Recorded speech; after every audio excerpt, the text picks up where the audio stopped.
Hi, hello and welcome. It's Pip here from queenpipcards.com. Thanks ever so much for tuning in today. Today is part 3 of my water and ink series, and we are looking at tools, things that you can use with our ink pads to create some beautiful designs and results. So these are what I call my more artistic-y kind of cards that I do, just because of the way that I create the backgrounds and stuff. And you might have seen these before on my blog.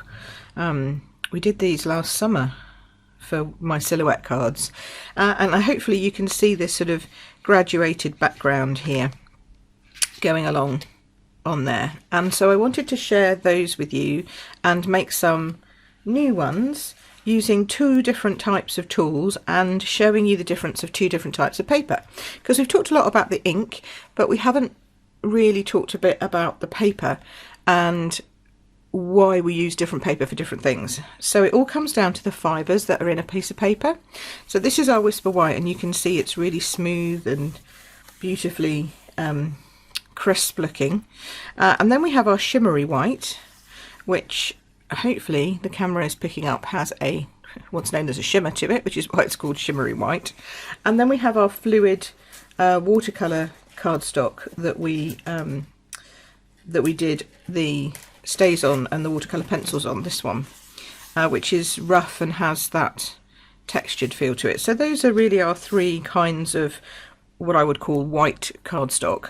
You can get this one in very vanilla as well. You can tell that that these ones are slightly off-white compared to our true Whisper White, but they all have different properties and they all work differently with our inks. So this one we're going to use tomorrow. I'm going to do much more about watercolouring tomorrow, so we'll come back to that one on my next video, part 4. But today I'm going to show you the difference between these 2 pieces of cardstock. So both of these cards that I've created use 2 different tools as well. So 2 types of paper, 2 different tools. This is what we call our sponge brayer. So it's like an old brayer thing, but it's made of sponge. It's soft, it's washable, and it comes in a pack of 2, so that's really helpful. And then these are our Daubers. These are what's known as our sponge Daubers. Those ones are already inked up. This is how they come. So they come blank like this. You get a pack of 5, and basically you can use them with whatever ink you like. I wouldn't recommend washing them. They don't really do well with washing. They can go a bit grainy, and eventually they will start to fall apart. However, before they fall apart, which does take a long time, I think I've probably had this one about 4 years, so they're great for putting down colour in different ways. So I'm going to show you the 2 different ways that we're going to use them to make these 2 different cards. Very similar, both using silhouette scenes. I'm just trying to get my words around the right way. Silhouette scenes, and I really thought they would be great cards to really show off the 2 background techniques that we're using here today with our water-based inks. Okay, you can't do this technique with permanent ink because it won't blend. You won't be able to move it like you can with this. So yeah, so that's what we're doing. So let me start off by showing you the brayering one. And the first thing you're going to need is a post-it note. I like the long style post-it notes, but you could use, it doesn't matter for these because they're smaller pieces of cardstock. But you need to be able to mask off a bit. Whoops! Oh, I'm throwing my cards around. Let's put those over there. So you just need to be able to mask off a bottom piece of this card like this. And that's going to be the white bit. Check it straight. Yep, that's pretty much straight. I always do mine at an angle just because that's just the way that I'm right-handed, so that works for me. If you're left-handed, your angle will probably be on the other side, or may even be straight up and down. Just depends on how you start to use the tool and how it works best for you. And with some of them you want to be able to move it around. Now I'm going to show you the difference just subtly here. The Whisper White cardstock is, as I say, it's got very, very fine paper fibres in it all muched together, so they're really short, so they soak up a little bit of ink and then they stop soaking up ink. As far as they're concerned, that's it. They're fully loaded, as it were. So if you were to lay down the ink on the Whisper White cardstock, because of those really short fibres, they don't tend to blend as well. Okay, so when you see us blending, we're normally blending and working on shimmery white cardstock, because it has a coating to it with the shimmer in it, and it just makes it really easy to work with. However, you can try it on the Whisper White if that's all you've got at home, but you'll see it goes on, and it goes on quite blobby, and it doesn't matter how much blending you do, there's still going to be those initial blobs, because what you're doing is you've just filled up all the ink, all the fibre with the ink on the very first pass. So you see it's a little bit sort of grainy looking in there. Can you see that? I think you can. Whereas when we do it on the shimmery, and this is Blushing Bride, by the way, this is what I'm using, and I'm literally just rolling it across. So you just roll, don't go backwards and forwards, because you want to coat all of the brayer. And then you just start with your brayer work, and it's just like little flicky backwards and forwards. There we go. And whilst it might start off looking like it's got that same sort of bobbly bit going on, because it's shimmery, you can sort of smooth them out.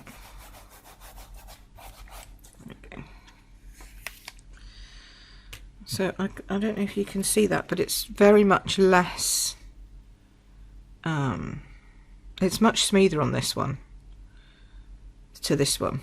This one just doesn't look just quite as good. And as we go up, you'll see it gets worse. So I'm going to just get a scrap of my grid paper here, because before you use your ink, your brayer in any other colour ink, you need to just give it a bit of a wipe off. Okay, so I'm going to move on now from my Bermuda Bay, from Blushing Bride straight over to Bermuda Bay. Now I don't want as much of this ink, so I'm just going to pick this up quite lightly, and I'll show you in the Whisper White again. I'm just going to go over the middle here.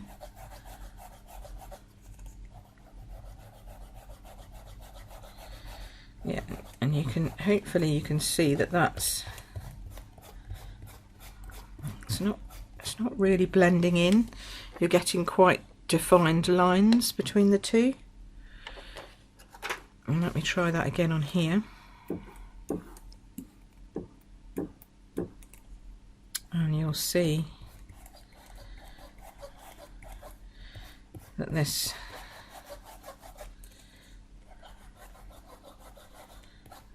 whilst it has got the same sort of liney effect, it seems to merge out a bit. You feel like you could merge it together better. I'm going to go a bit darker with this. So always start off light, and then you can start going darker. Because you can add, but you can't take away. That's the maxim. This one's squeaking a little bit. My other one didn't squeak so much the other day.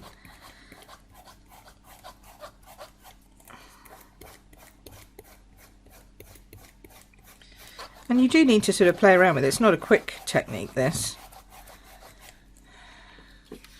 But can you see, I think that one's merged much better than this one. There's still a bit of a line there, but it's so much less defined than that. And it's not just because I keep going over it, because if I kept going over this one, it would just get worse. And that's nothing, there's nothing wrong with Whisper White cardstock. It's just that the threads that are in the paper are just the wrong, see what I mean? It just doesn't have that soft look to it that this has. So that just shows you why we don't use Whisper White. I'm not going to do any more of that. I'm just going to carry on now and do this so that you can see what we're aiming for. Okay, so after our Bermuda Bay, we're going to go with Pacific Point. And this is quite dark, so you don't need very much of this on your brayer.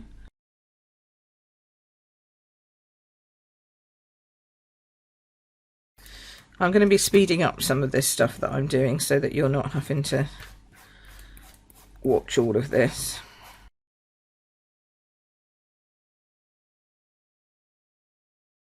Okay, and then I'm going to go with my rich razzleberry. And that's, I'm using one brayer, but I just want to clean it off a little bit in between, and you can see how much there is just by what's coming off on my grid paper here. Now you get 2 of these in a pack, so of course you can always use one for the pinks, say, and one for the blues, but I'm just going to wash this afterwards, so it doesn't matter. I want to load this up quite a lot. There we go. And immediately you start getting that sort of purple look, which is so reminiscent of a sky, isn't it? At night. It's sort of an aurora borealis, but it's not quite. Now if you get a defined line like that, you need to go back in and smudge that a bit with a bit more. Actually I might even go in with a bit more Bermuda Bay. Sometimes using a lighter colour over it helps to blend it with the darker colour, and you really should use a different one at this point, but it'll be fine.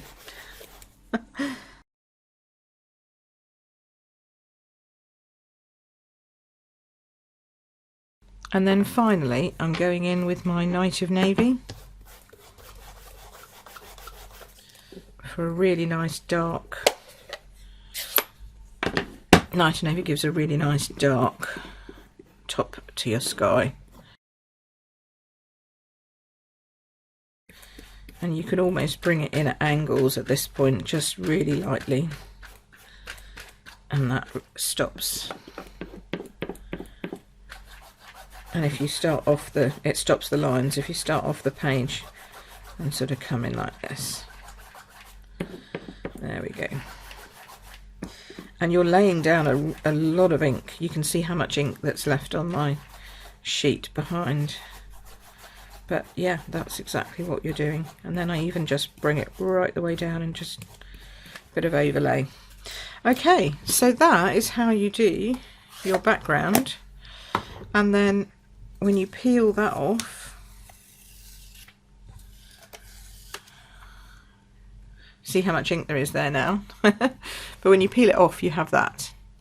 And I actually stamped my girl and my boy beforehand, but you can do them afterwards if you prefer. And I just use my Stamparatus to keep going over and over again on the same place to get a really dark image. But this has to be in Stays On, because you don't want it merging with this, especially if you do it beforehand. You know, you don't want the memento being rubbed backwards and forwards. So Stays On for the boy and for the girl. So that's how I did that one. So I thought I'd show you before we got on with the next use of tools, so using the Daubers rather than the Brayer. I thought I'd show you how I did the actual silhouette. So as I say, this is the Stays On solvent alcohol based permanent ink, and I've just mounted my little girl on here, and she's going to stamp down there. Put my paper in. I'm going to ink her up with the Stays On, and make sure you get a really good coverage of Stays On.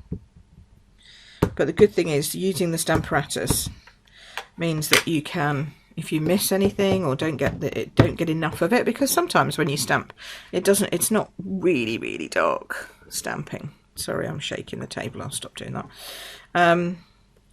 So like here, her head is not very defined. I actually think the stamp's a little bit like that. It's not necessarily the ink. I think the stamp is almost designed to have a little bit of gap in it, but I want to make that as small as possible. So you can just keep going back over, and that's the beauty of having your Stamparatus. So it's great for silhouettes and stuff like that. See how much darker she's getting now? And I literally can just concentrate on her head and put extra ink on there and not worry so much about the rest of her, and then go back in. Now if you leave it just a moment, the ink on here will dry, and then you won't be lifting the ink back up again with your rubber. Sometimes that's what happens. Because you're going over and over and over the same point, you start to lift up the ink from here and put it back onto the rubber because it's on a coated surface, so it's not absorbing in as quickly as it would do on a piece of Whisper White. So I just wanted to tell you that the Stamparatus is another great tool for using with your ink for those particular reasons, to be able to make your silhouette look amazing.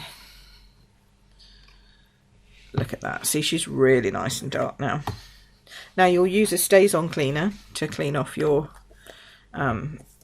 Stays-On ink, because it is a solvent and therefore it won't work with the normal Stampin' Mist. And I'll do that off camera, save you hanging on. Okay, so now we've sorted her out. Now we can go on and put in the Aurora Borealis. So back with my post-it note again. Just going to make sure that she's dry. Okay, so now we've allowed her to dry, we're going to start creating our Aurora Borealis, and this really requires a different way of colouring. We couldn't do this with the broad strokes of the Brayer because you wouldn't be able to get this sort of mottly line effect when you're doing very even strokes, and so for that reason you need a different tool, which is why today's topic is all about the tools that you would use with your ink. And we're obviously using two different types. We're using our Stays-On permanent ink and then our water-based ink, and the water-based ink is the one that moves around best on these surfaces.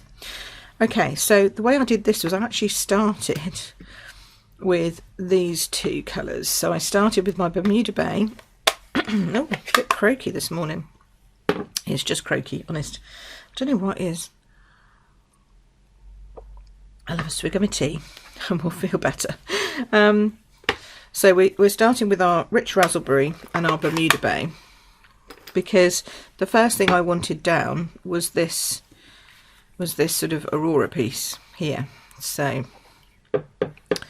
we go in with our dauber, and you're literally just daubing into your ink pad and picking up the ink on here. And you can check whether you've got any ink because it will show up on your mat if you have. And then I just went in and I drew sort of like a wiggly line. I drew a wiggly line with my dauber.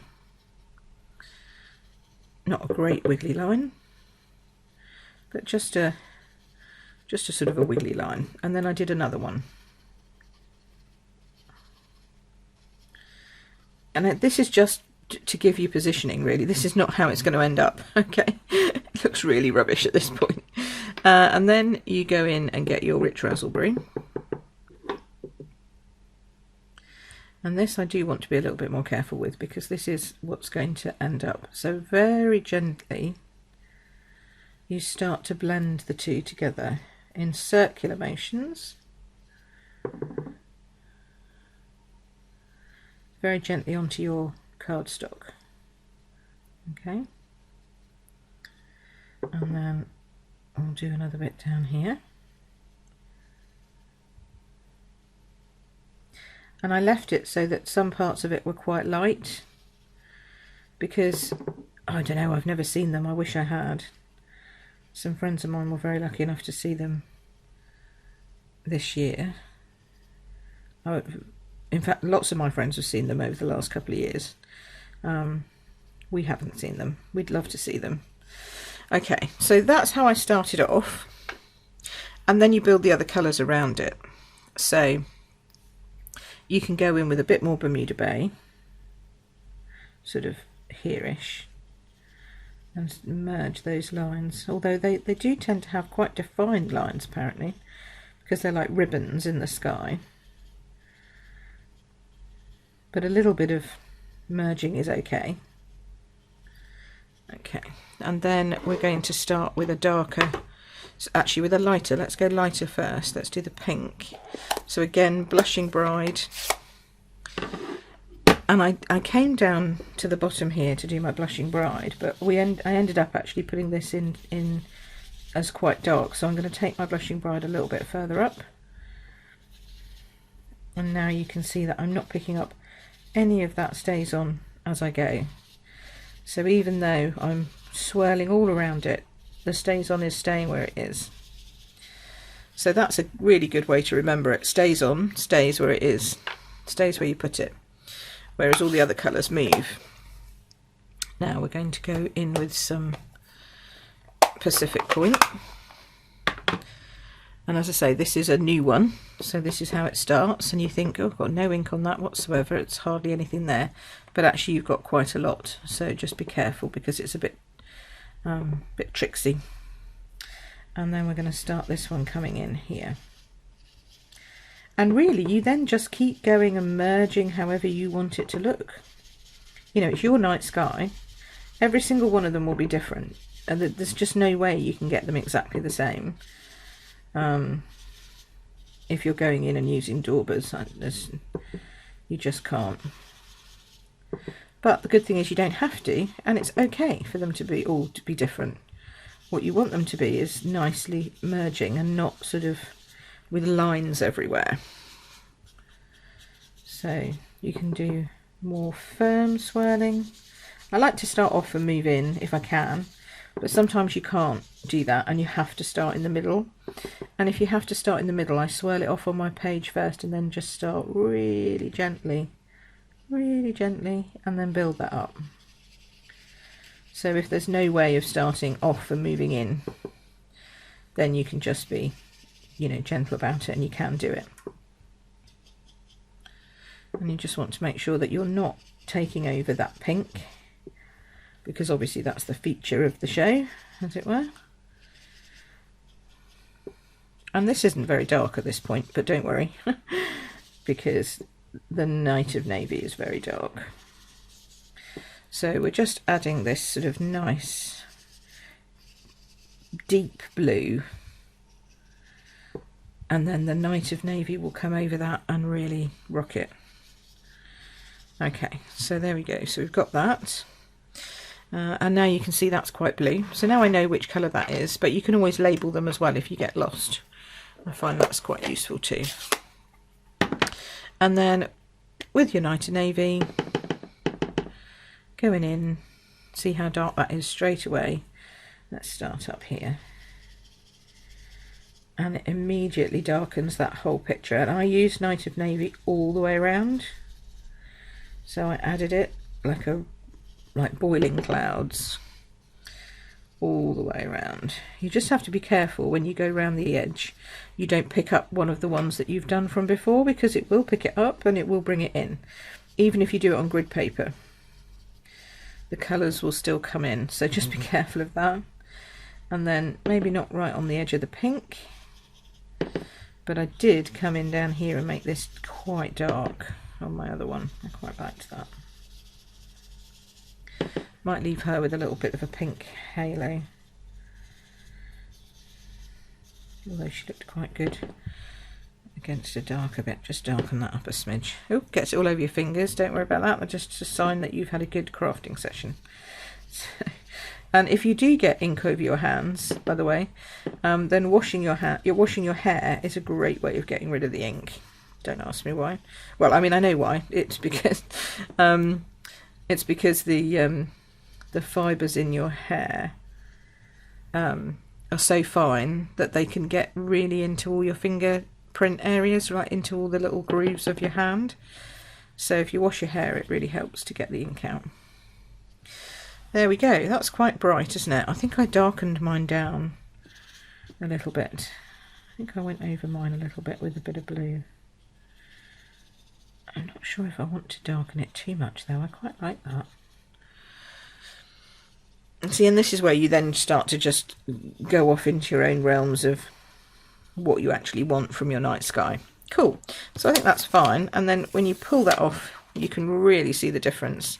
And it's that extra pop of white that really makes that stand out. Okay, so now I'm going to show you how I put them together. Obviously I haven't stamped my boy, so I won't be putting that one together just yet. But I have stamped my girl, but I can show you how I did it. So this is the stamp set where the stamps come from. So here's a little boy and here's a little girl. There's also this little chap down here with an aeroplane, which would be great if you were doing like a daylight scene. So rather than a night sky, you could do much lighter skies and have a more daylight scene for him. That would be cool. And you could even then cover up the base of this and give him some green to stand on. Do you know what I mean? So you could brayer that in green afterwards if you wanted to. There's a girl on a swing. There's a lovely man and woman under an umbrella. And there's some really nice sort of sentiments. I like life was meant for good friends and great adventures. I like that one. Go confidently in the direction of your dreams. Together is the perfect place to be. Keep dreaming and you inspire me. So I used those two, keep dreaming and you inspire me, on these cards. And the bases and the measurements, etc. I'll just let you know what those are. So we have a basic black. So this piece of cardstock here, this is cut to 8 centimetres by 11.5 centimetres, and so this is 8.5 by 12, and we literally just pop her down on there. Now just be careful that she's not inky, because I've literally just done her, the ink isn't dry yet, and again that's because it's on this shimmer card, so it has that coating that I was telling you about, which means it's not as porous, so it doesn't absorb it as well, which is why it does the the great colouring that it does, the blending. So it allows you to do that blending, but that means that the ink sits on the surface just a little bit more, so just be careful that you don't pick it up on your fingers. And then I literally just popped her straight onto a piece of Pretty Peacock, and even though I haven't used Pretty Peacock in the design at all, there's no Pretty Peacock in there at all, but it just works with that. So again, I put her flat. So this is just a standard piece of card cut in half, and I do mine 10th fold just because I do.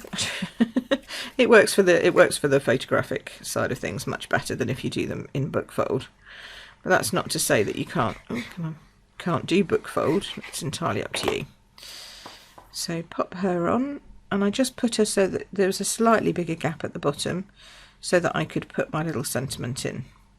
And then I've heat embossed the sentiment, white embossing powder on basic black, and it was literally just a piece I cut to size that would fit there. And then this ribbon is the glittered Organdy ribbon, which has got this beautiful sparkle on it and always reminds me of stars. So I figured it worked well with this. So as you can see, she's just waiting for her little sentiment to go on, and then she's looking pretty good. Different, but good. You see what I mean? And then for this guy, I just I'm going to stamp him, obviously, and then he went on to a Bermuda Bay cardstock, but I took a piece, again, same size. So I did the same size black behind him, and then this is a 13.9 by 9.5, so it's not the really like tight to the edge of the cardstock, it's the one down from that, and I ran that through the Coastal Weave embossing folder, and that makes him stand out, doesn't it? I don't know, it just adds that extra bit of almost rope like, and yeah, I mean it's parquet flooring kind of thing, but it just works this way, like bricks underneath maybe for him to stand on. And then again I emboss that white embossing powder, and I punch that out with the 1 1/8, this punch here. So, and then just popped a tiny bit of that glitter behind there. So yeah, so that's how I did that. The only other thing I did want to show you is that you can do, you can lift this and put stars in it if you wanted to. So you need your Aqua painter for this, which we're going to use more tomorrow in part 4. But just to give you an idea, you can sort of flick this when it's got water in it, like this. And you can see, hopefully, the blobs of water going onto the cardstock. And then you wait a moment and let the water react. And because, as I say, it's water-based ink, so it reacts with water. And you can start to see it lifting already. Yeah. And then pop a piece of kitchen roll down and lift off. And now, can you see how that's really lightened it? And so it looks almost like stars in the night sky. And if you lift them a bit more, if you leave them a little longer and bring it off, they'll get lighter and lighter. Cool, huh? So then he could have stars in his sky, which he would be looking at through his binoculars. So that would kind of work. So that's a different thing that you can do with that. But as I say, don't use your Whisper White cardstock for this, because it does blend, but it doesn't blend anywhere near as well as the shimmery white. So, you know, really when you're doing this, it's shimmery white all the way. And then tomorrow I'll show you a bit more about watercolour. And we'll use the watercolour paper, the Fluid 100 watercolour paper, which is just gorgeous. And I will use another tool, the Aqua painter, and we'll do a bit more with that. But yeah, so far we've talked about quite a lot of stuff. So we've got our Daubers and we've got our sponge Brayers. Okay, so now we know we need these if we want to make this style of card, and quite a lot of my customers do, and quite a lot of people out there do, because it's pretty and it just gives that sort of, oh, isn't that amazing? That's lovely feeling, you know? It's like, wow, how did you do the sky? You know, it's just great. Then these are the tools that you need to do that, because you can't get this effect really any other way. You'll get a different effect with watercolour and the Aqua painter, which we'll talk about tomorrow, but you can't get this effect doing it with any other tools than these. Okay, so thanks ever so much for watching. Take care, and I will see you again in part 4 of my Water and Ink series. This is Pip Todman from Queen Pip Cards signing off. Cheers, bye.